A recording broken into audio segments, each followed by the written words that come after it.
ফুলগুলো সব নানান রকম কেমন করে হয়, পাতাগুলো সবুজ বটে ফুলের মতন নয়।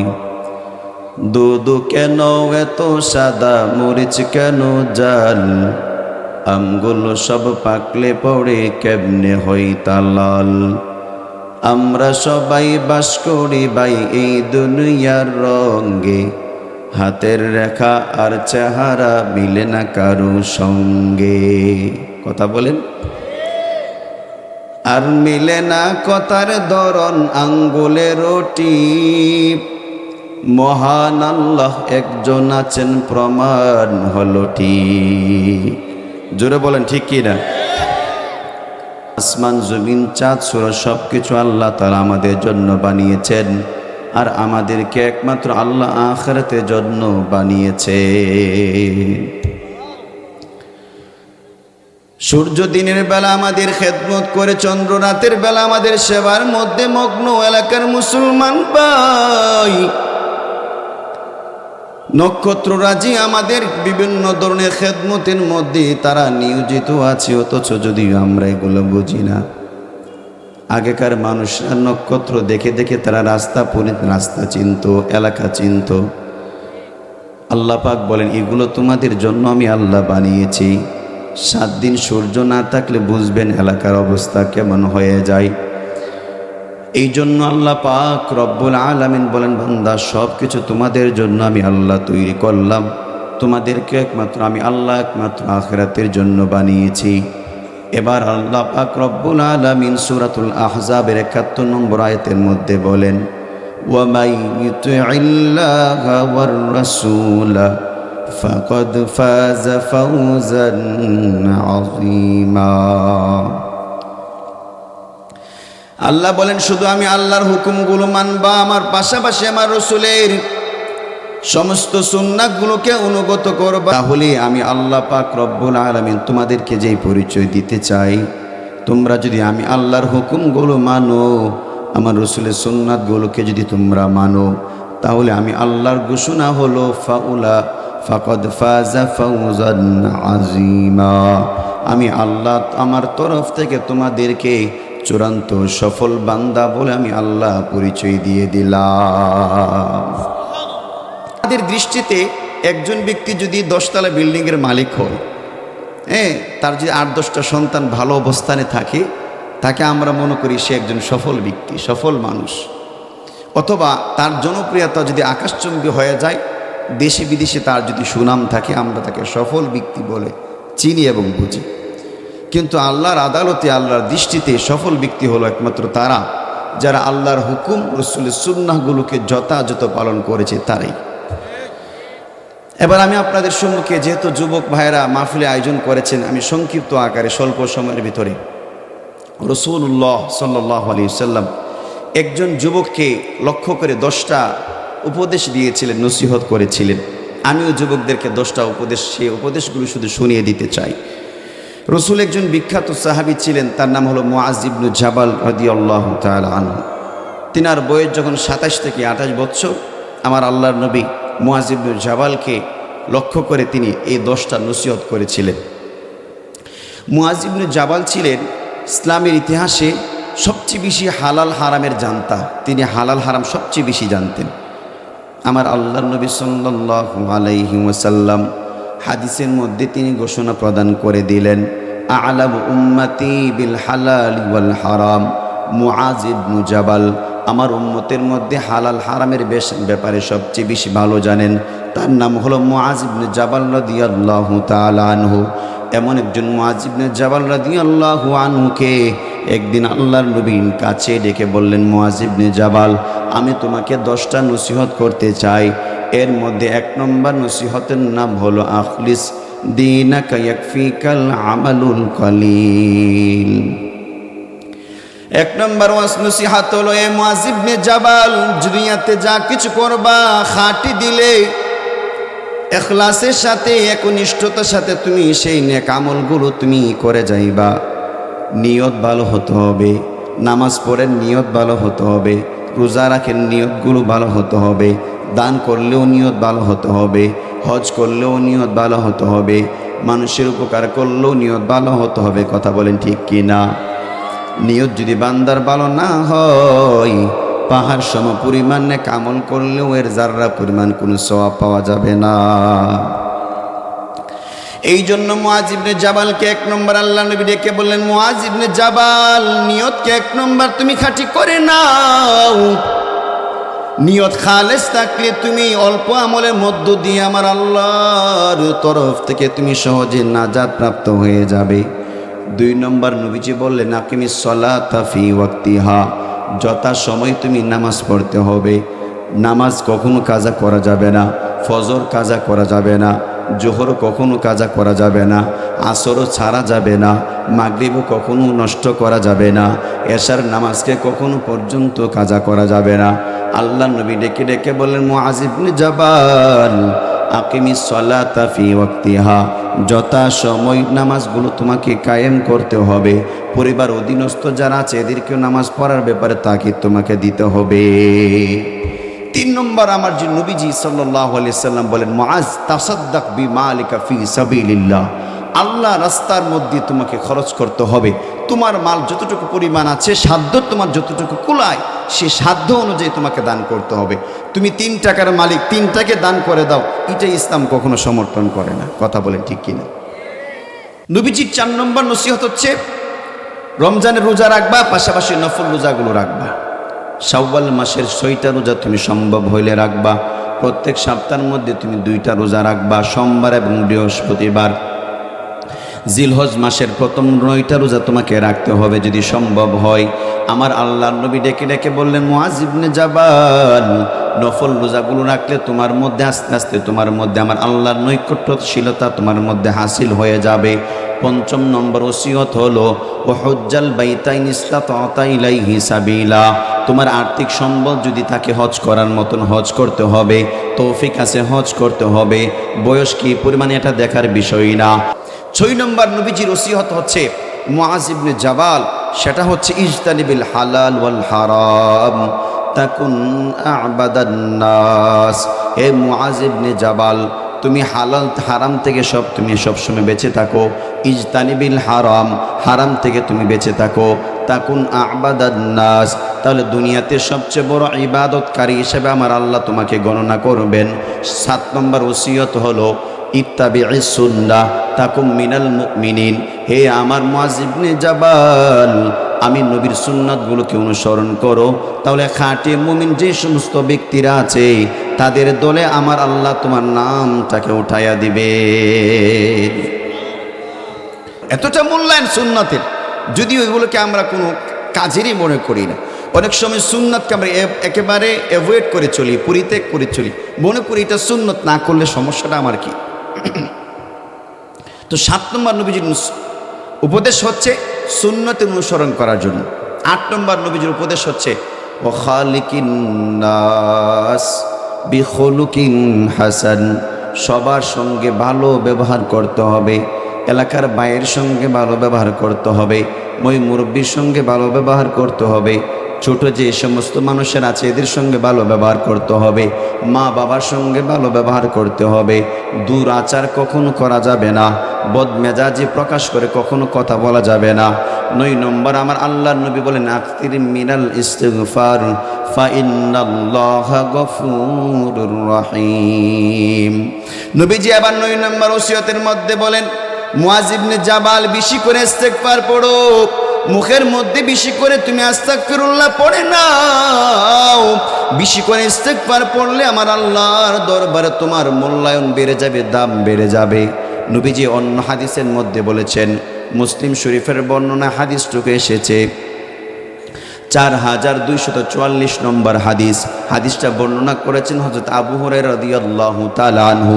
তিনি বলছেন, ক্বালা রাসূলুল্লাহ সাল্লাল্লাহু আলাইহি ওয়াসাল্লাম, ইন্নাল আবদা ইদা আখতা খাতিয়াতান নুকিতাত ফি কলবিহি নুকতাতুন সাউদা। তিনি নবীজি বললেন, একজন মানুষ যখন একটা গুনাহ করে তার কলবের মধ্যে একটা কালো দাগ পড়ে যায়, আরেকটা গুনাহ করলে আরেকটা কালো দাগ পড়ে যায়, 3টা গুনাহ করলে 3টা কালো দাগ পড়বে, 5টা গুনাহ করলে 5টা কালো দাগ পড়বে।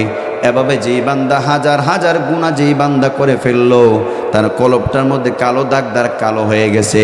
নবীজি বললেন এই কালো কলবটার মধ্যে কোনোদিন আর ওয়াজ ভালো লাগবে না, মানবতার কাজ কোনোদিন ভালো লাগবে না, রোজা ভালো লাগবে না, নামাজ ভালো লাগবে না। এখন কোন সময় বান্দার এই কলবটা আবার পরিষ্কার হবে?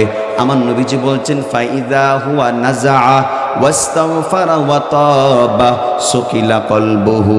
নবীজি বললেন যে বান্দা আবার গুনাহ থেকে যখন ফিরে আসবে, গুনাহ ছেড়ে দিয়েছে, ওয়াস্তাগফার এবং ইস্তিগফার পড়েছে, ওয়া তাবা আল্লাহর কাছে তওবা করেছে, এমন এক পর্যায়ে যখন বান্দা চলে যায়, সুকিলা কলবুহু, আমার আল্লাহ তাআলা ওই কলবটাকে আবার সুন্দর এবং পরিষ্কার করিয়া দে। তাহলে তওবা এবং ইস্তিগফারের মাধ্যমে কালো অন্তর সুন্দর হয়ে যায়। অন্ধকারাচ্ছন্ন অন্তর আমার আল্লাহ পাক সুন্দর করে দেন একমাত্র তওবা এবং ইস্তিগফারের মাধ্যমে। এই জন্য তওবা এবং ইস্তিগফার বেশি পরিমাণ আমাদের করতে হবে। মুসলিম শরীফের 2702 নম্বর হাদিসটা বর্ণনা করেছেন হযরত আগার বিন ইয়াসার রাদিয়াল্লাহু তাআলা আনহু। তিনি বলছেন ক্বালা রাসূলুল্লাহ সাল্লাল্লাহু আলাইহি ওয়াসাল্লাম ইয়া আইয়ুহান নাসু তুবু ইলাল্লাহ ওয়াস্তাগফিরুহ। নবীজি বললেন উম্মতেরা বেশি করে আমার আল্লাহর কাছে তোমরা তওবা করো এবং ইস্তিগফার পড়ো। ফাইন্নী আতুবু ইলাল্লাহি ফিল ইয়াউমি মিয়াতা মাররা। কেন আমি আখিরি জামানার পয়গম্বর, আমি প্রত্যেক দিন 100 বার আমার আল্লাহর কাছে তওবা করি। নবীর ইস্তিগফার, নবীর তওবা করছে প্রত্যেক দিন 100 বার। আমরা প্রত্যেক দিন কয়বার করা লাগবে? 100 বার করা লাগবে না? কমপক্ষে 100 বার করতে হবে। আমার নবীজির জীবনে কোনো ভুল নাই, কোনো গুনাহ নাই, নিষ্পাপ মাসুম নবী আমার। তিনার যদি 100 বার তিনি আল্লাহর কাছে তওবা পড়েন, আমগো তো কমপক্ষে 100 বার কেন 1000 বার তওবা করা উচিত। আরে কথা বলেন। 2 নম্বর ওসিয়ত নবীজি বলছেন আকসির মিনাল ইস্তিগফার, বেশি করে ইস্তিগফার পড়ো। এবার আমার নবীজি সাল্লাল্লাহু আলাইহি ওয়াসাল্লাম বলেন ফা ইন্নাল্লাহ গফুরুর রহিম। বেশি করে ইস্তিগফার পড়লে আমার আল্লাহ পাকে সেখানে 2টা গুণান্বিত শব্দ তিনি বর্ণনা করেছেন, গুণবাচক শব্দ বর্ণনা করেছেন। ফা ইন্নাল্লাহা গফুরুর রহিম, আমার আল্লাহ তাআলা হলো ক্ষমাশীল, আমার আল্লাহ তাআলা পরম দয়ালু। বান্দা তুমি যখন আমার আল্লাহর কাছে ক্ষমা চাইবা, আমার আল্লাহ পাক রব্বুল আলামিন তোমাকে ক্ষমা করে দিবেন। এবার 10 নম্বর নসিহতটা আমার আল্লাহ নবী বর্ণনা করেছেন। 10 নম্বর নসিহত হলো ওয়াজকুরিল মাউত। 10 নম্বর নসিহত হলো তোমরা মৃত্যুকে বেশি করে স্মরণ করো, মরণকে বেশি করে স্মরণ করো, গুনাহ বর্জন করতে পারবে। আর আল্লাহ নবী সাল্লাল্লাহু আলাইহি ওয়াসাল্লাম এই জন্য বললেন মুআয ইবনে জাবাল ওয়াজকুরিল মাউত, মরণকে বেশি করে স্মরণ করো, ওয়াস্তাইদ্দা লাহু, মরণের জন্য তুমি প্রস্তুতি গ্রহণ করো। কেমন প্রস্তুতি তুমি গ্রহণ করবা? এখান থেকে যদি আপনাকে বলা হয় কক্সবাজারে আপনাকে 5 দিনের জন্য পাঠানো হবে, আপনি 5 দিনের জন্য যদি কক্সবাজারের দিকে রওনা হন, আপনি আপনার ব্যাগের মধ্যে 2টা লুঙ্গি নেবেন, 2টা গেঞ্জি নেবেন, 2টা পাঞ্জাবি নেবেন অথবা শার্ট নেবেন, 2টা প্যান্ট আপনি নেবেন কমপক্ষে। কথা বলেন ঠিক কিনা? কারণ 5 দিন আমাকে সেই জায়গার মধ্যে থাকতে হবে। কাপড় চোপড় বিহীন যদি সেই জায়গার মধ্যে যাই, তাহলে আমার সফর বড় কষ্টদায়ক হয়ে যাবে। এই জন্য আপনি আপনার এই সরঞ্জামগুলো নিয়ে আপনি সেই সফর মধ্যে রওনা করলেন। এই আমার এলাকার মুসলমানেরা, একবার দিলের কান দিয়ে আপনি আমার কথাগুলো শুনেন, মনে মনে আপনি আমার কথাগুলোকে একটু দিলের মধ্যে গেঁথে নেন। বালিশের সাথে মাথাটা ঠেকাইয়ে আপনি একটু চিন্তা করবেন, আমি যে কবরের দিকে রওনা করলাম, কবরটা একদিনেরও হবে না, 1 বছরের জন্য হবে না, 100 বছরের জন্য কবরের জগৎটা আমাদের হবে না, আখিরাতের জিন্দেগিটা 1000 বছরের জন্য হবে না। আমার আল্লাহ নবী ডেকে বলেন উম্মত,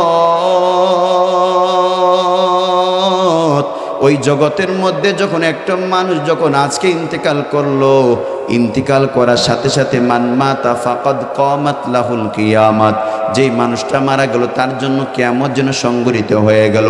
এখন তার আখিরাতের জিন্দেগি শুরু হয়ে গেছে। এই জিন্দেগির আর কোনো শেষ নাই, এই জিন্দেগির কোনো পরিসমাপ্তি কোনোদিন তার ঘটবে না। এখানে কবর জগৎ থেকে নিয়ে আমার আল্লাহ পাক পুনরুত্থান কিয়ামতের দিন করবেন। আবার লম্বা হাসর ময়দানে আমার আল্লাহ পাক প্রত্যেকটা মানুষকে সেই জায়গার মধ্যে দান করিয়ে রাখবেন। সেখান থেকে আমার আল্লাহ পাক রব্বুল আলামিন বান্দার আমল নামা ভালো হলে ডান হাতে দান করবেন, বাম আমল নামা খারাপ হলে বাম হাতে আমার আল্লাহ দান করবেন। যদি আমল খারাপ হয় তাহলে মিজানের পাল্লাতে তার নেকের পাল্লাকে হালকা করে দিবেন, গুনার পাল্লাটাকে আমার আল্লাহ বাড়ি করে দিবেন। আমল যদি খারাপ হয় ফুলসিরাত পার হতে গিয়ে বান্দার জন্য অত্যন্ত কঠিন হয়ে যাবে। এই জগৎগুলো আমাদের প্রত্যেকটা ব্যক্তির জন্য পার হতে হবে। এই জন্য উসমান বিন আফফান রাদিয়াল্লাহু তাআলা আনহু তিনি কবরের পাশে যখন রওনা করতেন, কবরের সামনে যাইয়া তিনি বেশি পরিমাণ কান্না করতেন, তিনার দাড়ি পর্যন্ত ভিজে যাইত। সাহাবায়ে কেরাম ডেকে ডেকে বলতেন, ইয়া উসমান ইবনে আফফান, আপনি কবরের পাশে আসলে এমন করে কেন কান্না করেন? অথচ জান্নাতের আলোচনা করলে আপনি এমন করে কান্না করেন না, জাহান্নামে আলোচনা করলে আপনি এমন করে কান্না করেন না, অথচ কবরের পাশে আসলে এমন করে কেন কান্না করেন? উসমান ইবনে আফফান, আপনার কাছে আমরা জানতে চাই।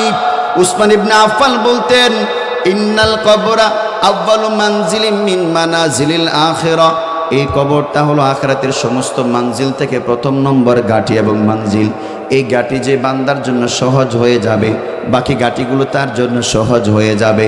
আর এই গাঁটি যে বান্দার জন্য কঠিন হয়ে যায়, আমার আল্লাহর নবী বলছেন সমস্ত গাঁটিগুলো তার জন্য কঠিন হয়ে যাবে।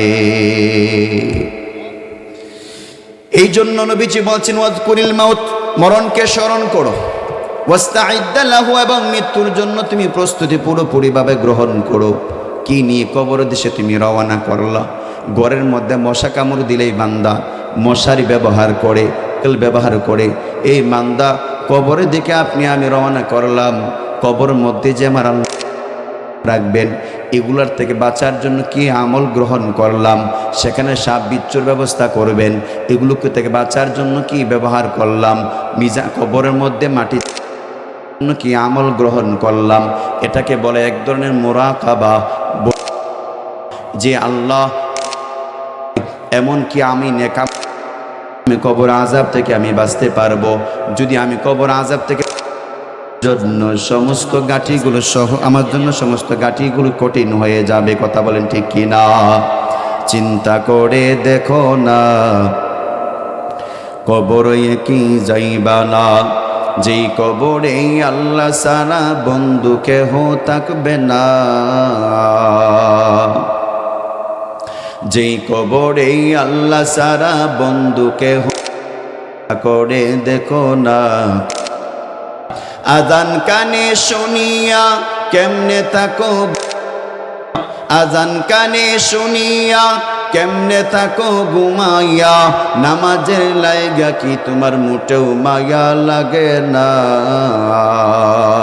নামাজের লাইগা কি তোমার মোটেও মায়া লাগে না।